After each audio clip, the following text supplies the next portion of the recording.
200 just now could fit 12 soldiers in that, which is honestly a cramped fitting. But I guess it's possible. Hey, if you need And people, this thing can fit like, God knows, 28, I think. There's this Haebyong by the way. Yeah, I expect it. And look at that artwork, really nice. We have them walking too. They captured the artwork. I think I like how your perceptions are with regards to war game. This is an airboat. So it's kind of like the things used in Florida, I guess. Yeah, in the US, used in Vietnam, I can imagine. Yeah, used by the ROKMC. So Iconic artwork. it was used to patrol the, I guess, small waterways, honestly. You probably have a machine gun in front or grenade launcher. And you just have a bunch of troops here and you just drive around the river and stuff. And here we have, I don't know what this is. Looks like special forces, kind of. Special forces or North Korean. Like one of those spy boats, you know, they used to try to sneak into South Korea. Very low profile, you know, nighttime. Let's see. Yeah. Submarine. Semi-submarine. I guess it's like the, yeah. It is a North Korean yes, craft. makes sense. Sunk, oh, it was sunk. So it was raised. Yeah, it sunk off Busan. Wow, that's very far north. I mean, very south. They went all the way down. So yeah, it's meant to basically sneak in and then maybe, yeah, apparently sunk many of these. So planes like the S2 tracker over there would spot them and then fire its rockets and just sink them. Or they'll use the 40mm boom first. We'll get to the planes later. Yeah, and they'll just obliterate this tiny little boat. Yeah. Yeah. And That's probably how this thing probably was actually filled with water. And that's how they drove it in, I guess. Wait, what do you mean? Oh, See? no, they'll carry it by. I thought this place was water. You mean the ship? No, you see these holes in the wall. Wow, but I don't think. I think it's a bit big, yeah. I think it's a bit impractical to have water here. Although the ship, I don't really know how they would transport it here. No, Wow. the real difficulty, these small boats are quite easy to transport. They can just like use a crane or a truck. This huge ship, it's possible by truck, but you have to close the whole road. I mean, maybe it's like a one-day thing. They shut down everything. Yeah, probably. So yeah, anyways, this is a Chamsuri, or at least I believe it is. Chamsuri, I guess, light defense vessel. It's armed mainly with 20mm M167 Vulcan. They can go up. Yeah, they've got this. Yeah, there you go. Chamsuri patrol boat. Yeah. So yeah, it's armed with a full first cannon, heavy machine guns, so 50 caliber heavy machine guns. Basics is basically M2. And then a 20mm Vulcans. You can already see two of them. Those turrets up there, those are Vulcans. They fire 20mm rounds out to around 1,000 to 3,000 rounds a minute. The ground base is 3,000. The air base is up to 6,000. So yeah, basically gigantic miniguns. The reason miniguns called miniguns because of miniaturized version of that, by the way. So this is actually Are these red color on the holes, like were they painted on to show that these are bullet holes? They look like damage. But why would damage be red color? No, they circle. Yeah, they circled it, right? It looks like it's used in like damage tests or something. They circled it, so. It looks like they used it for like. This is definitely this vessel damage is the way a ship has these very inconsistent holes. I wonder if The thing, I think they circled it to show. I'm pretty sure hit near it. These are like the effects of it, honestly. Maybe. I mean, a ship like this is basically not protected at all. There's no armor whatsoever. So, or maybe just very light basic protection. So I can imagine that if There's a I can imagine this boat was probably involved with any conflicts against North Korean artillery pieces or like North Korean artillery would fire at it, and these are the effects are literally, you know, the shrapnel from it. Very, very possible. Alright, I guess we'll go up. Yeah, it's open for us to go. Just be careful. I mean, be careful. You're not filming, you know, you can. What?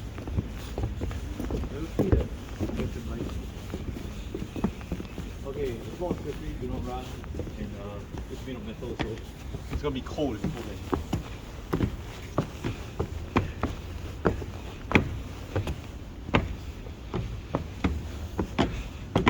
Alright, this is the Chamsuri patrol boat. Careful, there's a lot of random stuff all over the floor. This is a 20mm Vulcan Gatling gun. It's electrically driven, up to 3,000 rounds a minute, and it's designed to obliterate or just shred lightly armored targets or exposed soft-skin vehicles. So infantry, I guess against the sea it won't be infantry, but say other patrol boats, those semi-submersible, the North Korean spy boat thing, yeah, these will tear right through it. You should take a picture up here, it looks very nice. You can see 20mm, these look like HP. See, I think they circled it. They circled these. Oh yeah, so this is legit, like I think the North Koreans really just shot it out. It's possible. I mean, honestly, these boats are involved in the front line. These are 20mm HEI rounds, high explosive incendiary. So each bullet, you fly in at one touch. Surprised they left it inside actually. It's fake lah, of course. Oh. These are not real. Definitely not. There's no blue that says inert. Yeah, I know, which is kind of surprising. I would expect them to be fake, because if they were real, this is really concerning. Explosives become very unstable with time. And I would not wish for them to put it in missing. Forget the thing. Go from here. Oh yeah, moving. Yeah, watch out for these boxes. This is Jordan will know more about the Navy stuff, but yeah, these watertight doors. Held together by a bike lock. Oh, you can see the wow. You can see the effects. This wherever just pierced this, it was like artillery shrapnel. It looks like honestly autocannon fire. It just punch right through. You can see all these impact marks. It punches right through this. It goes right through and straight through the other side. So yeah, for whatever reason, whatever this boat was used, either it was a battle testing, like damage testing, or straight up attack by maybe North Koreans or whatever. There's one more here. Yeah, you can see it all over the place. You can see the effects. It was probably all on the other side. This is just a shrapnel going through. This is probably Kevlar as well, so it just punched right through. So honestly, you're the crew member just straight away, just like that. Yes. Yeah, straight away. You can see all the effects. Like, maybe it's not fine. There's this too. Wow. I'm assuming you lift this up and you go to the bottom to the. I guess it's the engine room. Maybe you go down to the engine room. It's a small boat, honestly. This is small. Wait, what's behind here? This looks like the radio communications room. Okay, I'm fairly certain you didn't have touchscreen. This is like for the. This is what you actually look at. So this is like sonars. There's a mouse, probably. And you key in the buttons. Oh, it's still intact. So it's. Oh, I thought we started with that. Yeah, so it's already the radios and stuff that you communicate out at sea, and then there's like the sonar system and the radar system. Yeah. Otherwise, I mean, it's a cozy little boat. I'm honestly just trying to wonder. Claustrophobia is hitting a little bit hard, so. They didn't give any background why this thing is damaged. Well, you can always ask the museum staff, maybe. You can go out here too. Yeah, and then look up here. We have. Okay, give me a moment, guys. It's gonna take a while to get out. Let's watch. Oh, it's here. I don't understand. It's just comms. I think they're trying to give the background of what happened. Yeah, so that's the general quarters alarm that we have to deploy. Very well contacted North Korean forces going to combat. I mean, looks like a normal bridge. You got vision all the way to the front. You know the steer, the helmsman can steer. You got the throttles as well. All here, 2 engines, I guess. So that's why you have 2.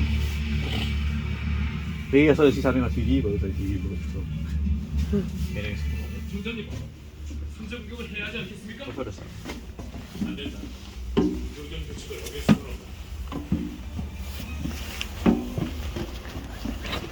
Okay, so welcome to the upper deck of the Chamsuri class ship, US patrol boat.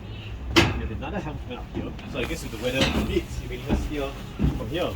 You get a more clear view, perhaps. Yeah. On the front, give me a camera. Do not drop my phone. Okay, I will murder you. Yes. On the front, we have a 40mm Bofors gun in an enclosed mounting, singular 40mm Bofors. Back here is another 20mm Falcon CIWS. Also, they had this thing. I saw this. Oh yes. So what you do is you literally like, guys, like I don't know, like Chamsuri port 20, then port 20, so they can hear you. It's literally old school yelling poles. So you don't need radios or anything. When the electricity goes down, I mean back then they didn't even have radios, like walkie-talkies. So it's the easiest thing ever. Anyways, let's go. Let's see. Yeah, what's this? A searchlight. A light. Oh, this is it's not even a searchlight. This is a Morse code light. So you. Oh, the close and open, yeah. The close and open, so to transmit Morse code, like close, like dot dot dot dash, things like that.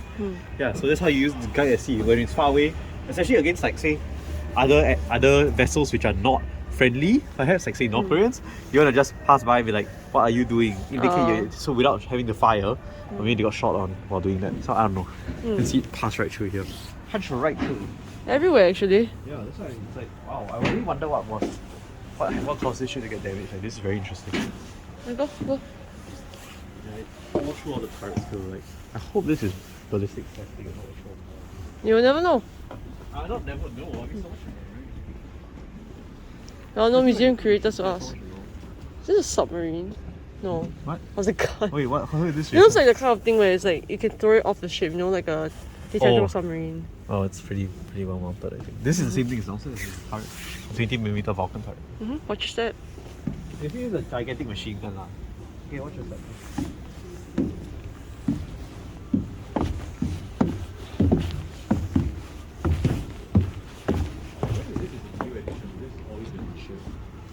I'm pretty sure. The planks are not, for sure. The planks Yeah. are new editions. But I'm pretty sure this thing will exist for people to go up and down one. You need to go inside and go up. I guess. No need for inefficiency. Just time to get off the ship. You want to take a picture upstairs? You're gonna climb back up, No, just take here. Oh. Alright, apart from having to clarify that the American just now who boarded the Chamsuri mentioned that the 20mm Vulcan Gatling gun was a 50 caliber Gatling.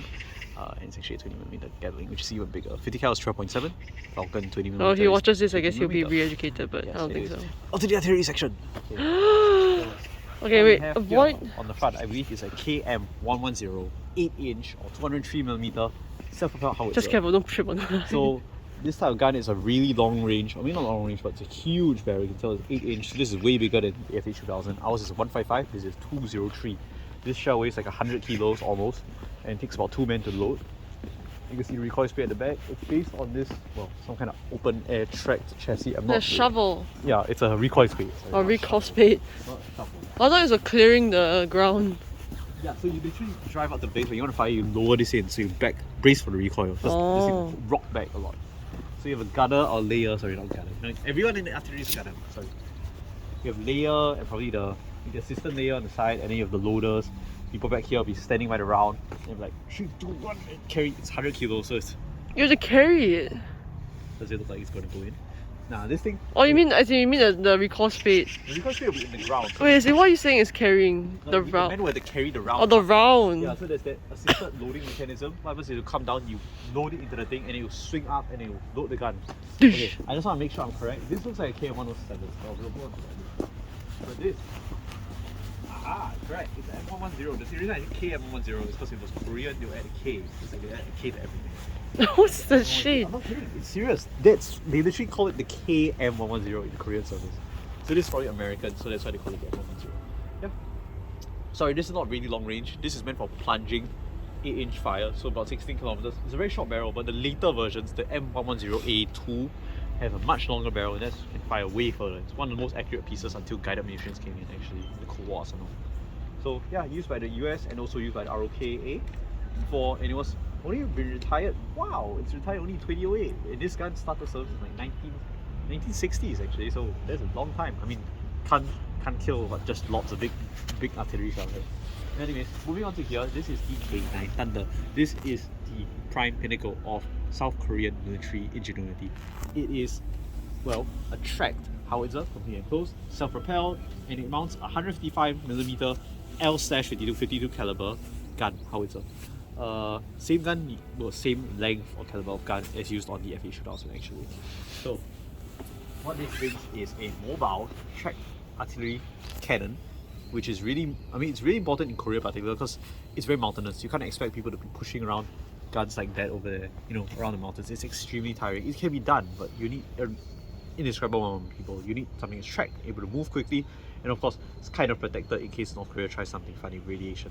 So, this artillery piece, or at least not this exact one, but this model of artillery piece has been adopted by many countries actually. I think Norway, gosh, I think Thailand.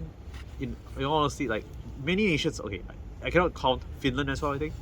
Many nations have bought this. I cannot name off the top of my head, but I know that it's one of the export successes and probably one of the biggest export successes actually of South Korea. So yeah, very, very good and mobile advanced artillery piece with modern fire control systems. Okay, let's move on to the others. Now, these are like some more guns which I'm not very familiar on. I think this one in particular is M59, 155. So, it's based on the M1, Long Tom. So, I think it was based on. it's written there. Uh-oh. It's the M1A1 or M2. So, it used to be known as the Long Tom. It was used in World War II. So, that's why, yeah, it looks like a Long Tom, yeah. So, yeah, it was used post World War II. It used to be called the M1 or M2. Post World War II, they named it the M59. Don't ask me on US nomenclature, they like to name a lot of things a lot of ways. So, whatever the reason, used by fire support, it was retired in 1980s. My guess it was retired to make way for the other artillery pieces that they have around here. Anyways, this is an M56 airborne light support gun. I mean, it's a Scorpion. Okay, M56 Scorpion. It mounts a 90mm chassis. It's meant to be paradroppable, so this will follow in airborne troops. You can drop this from... From plane, correct. Wow. So you'll be mounting for parachutes. This thing will literally be parachuted down, not with the crew on board, of course. The crew jumps off by themselves. So yeah, this thing will land, and then the crew will get on. The reason for this is because they realize paratroopers are very vulnerable. They have no artillery. They have no tank destroying capability apart from like a rocket launcher. And this is so. I mean, the rocket launcher was still in its infancy. We don't have ATGMs. So what we're talking about is how do airborne troops get fire support when they're deep behind enemy lines? You need to drop the fire support with you, and it has to be lightweight, and also you cannot be slow. Airborne troops need to be fast. You need to be action, so you need to be tracked. You need to be able to move with the troops. Otherwise, you're pushing the gun around. You're never going to get anything done. You, as an airborne troop, your time is very, very limited before the enemy finds out where you are and closes around. So you need to get all your drops done ASAP. This is one of the reasons why. Also, there's a very nice spider web there. It's very... Ew. Interesting spider web. Yeah, okay, so we'll move this way. This is an M107. It's a 175mm self-propelled howitzer. It's based on the same chassis as the M110 on the other side. And, well, it mounts at a very, very long barrel, well, 175mm gun. This, this howitzer in particular is meant for long-range fires. To my understanding, it's not exceptionally accurate. So this thing is out to 40 kilometers. Remember the M110 earlier? 16.8. So, for whatever reason, this was not really used later on. I think they found issues with the fact that the barrel wears out too easily, or it's just like inefficient use. But whatever the case, it was retired in 2004, so actually earlier than the M110 on the other side, which is quite surprising. Yeah, long story short, it's basically a longer range version of the other one. Fires a smaller shell. I think it's about 70 kg. So probably for whatever reason, they deemed it as less efficient than 8-inch. Maybe because there's a choice of 155, 175, and 203, and they kind of found 175 to be a bit redundant. So I guess that's why it's phased out. And my understanding is it wasn't as accurate as people hoped it was. It was long range but not accurate. So that's my generalized understanding. Right. So these are open air howitzers, and you got the closed, the K9 over here. Nice closed air with modern fire control systems and everything. Surprise, where's the plaque? Oh, sorry. Yeah, it's the XK9, so this is experimental version, probably. That's the prototype. So it's used by Turkey, Norway. It's an Xbox success. Now we are even on K9A2. Currently in production is K9A1, but now Korea's moving K9A2 and K9A3, which is even more advanced. Like, you should see the systems they have. It's so automated. It's almost like at a smartphone release. The way how amazing technology is. So yeah, I really wish we had things like this in Singapore. I mean, we have something called the Primus, but I mean, it's by no means an export success. So this has to be clearly a lot better. Yeah, and this is a prototype. So this is not the exact K9. It's actually the one before it was released for production. So, oh, iconic. Just to let you know, even though it looks like a tank, it is by no means armored like a tank. This thing will probably get pierced by a heavy machine gun just as easily as that boat would. This thing probably protect against basic machine gun fire. But it beats having literally nothing like that. You see, it's open air. And also, it's nice to be in a box when it's cold in winter or rainy. Things like that really help. Okay, I'm not sure what that is. It looks like an 8-inch gun based on the long-term chassis, but we'll look at it later. Okay. I have literally no idea what this is. I can't read this. So this is a T8 90mm anti-tank gun. Oh, okay. From my understanding, this is basically the same gun as used on the Pershing, which is 90mm M3. But this is it in its towed mount. I did not even know they had a towed 90mm gun. Actually, I thought it was only the AA gun. So this is new. Only 200 of them were produced. So. And they are not deployed in combat. That explains a lot. TA is actually a prototype name. So honestly, the fact that it's here, this is one of 200. It's quite rare. Wow, look at that. Let's finish out the artillery section. The M115. Okay, so earlier we saw the M110 8-inch gun on the track chassis, the one back there. This is literally the same thing for tow. So this is what the sucky old artillery crews will talk about, pushing these guns out of mud. Like, God, this thing weighs like 14 tons, about the same as FH2000. Can you imagine pushing this? Jesus Christ.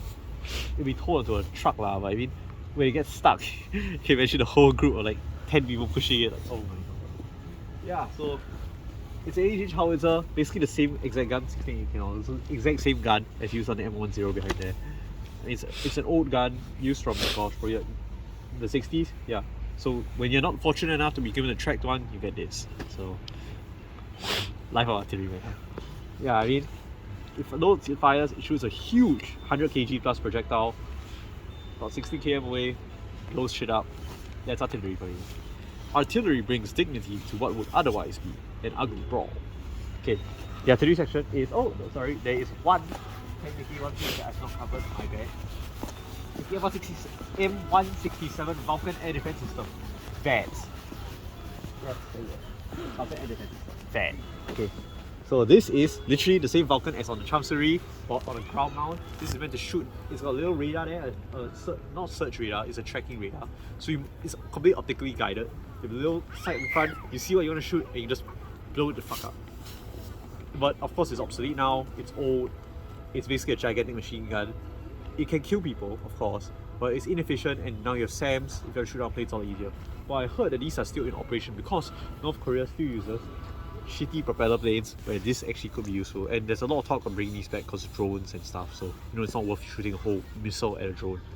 And it's actually one piece there. Okay, also same thing, about 3000 RPM, shoots out a whole wall of 20mm fire. Just, you know, it's literally like a line of tracers in the sky. Like, okay, I'm sorry, we forgot this as well because walking around a lot, it's just freezing our hands. No, it doesn't this matter. is the T66. I have no idea what this was actually. 4.5 inch rocket launcher. I just here to mention it because it was here. Very. What the hell? These are so short range. These are 5 kilometer range. This seems like a mortar basically. It's even less than a mortar actually. Bunk.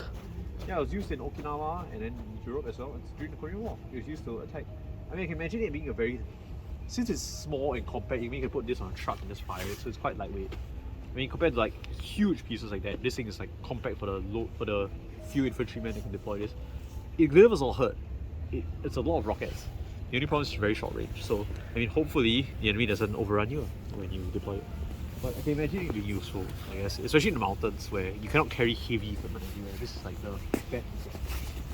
Alright, next concludes the artillery section. And yeah, there's only two types of people in this world: artillerymen and targets.